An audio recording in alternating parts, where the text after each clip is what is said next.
નમસ્કાર, આપ જોઈ રહ્યા છો સ્પાર્ક ટુડે ન્યૂઝ। અંબાજી નજીક ડેરી ગામની રપટ પરથી તણાયેલ વ્યક્તિની લાશ મળી આવી। ગઈકાલે આશરે 12 કલાકના આસપાસ આ વ્યક્તિ પાણીના વહેણમાં તણાયો હતો।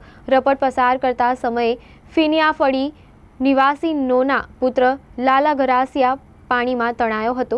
ગઈકાલે કલાકોની મહેનત બાદ રાત સુધી પાણીમાંથી લાશ મળી આવી ન હતી, જ્યારે એસડીઆરએફની ટીમ અને સ્થાનિક તરવૈયાઓએ આજે ફરી શોધખોળ હાથ ધરતા વહેલી સવારે આધેડની લાશ મળી। ડેરી નજીક ગઠિયાફળી પાસેની નદીમાંથી આધેડની લાશ મળી હતી। આ ઘટના રાજસ્થાન હદની છે। ડેરી ગામ ગુજરાતની હદને અડીને આવેલું ગામ છે। ઘટના સ્થળે અધિકારીઓ અને પોલીસ જવાનો હાજર હતા। આધેડની લાશને પોસ્ટમોર્ટમ અર્થે હોસ્પિટલ ખસેડાઈ। કલાકોની મહેનત બાદ નદીમાં તણાયેલ વ્યક્તિની લાશને એસડીઆરએફની ટીમે શોધી કાઢી હતી।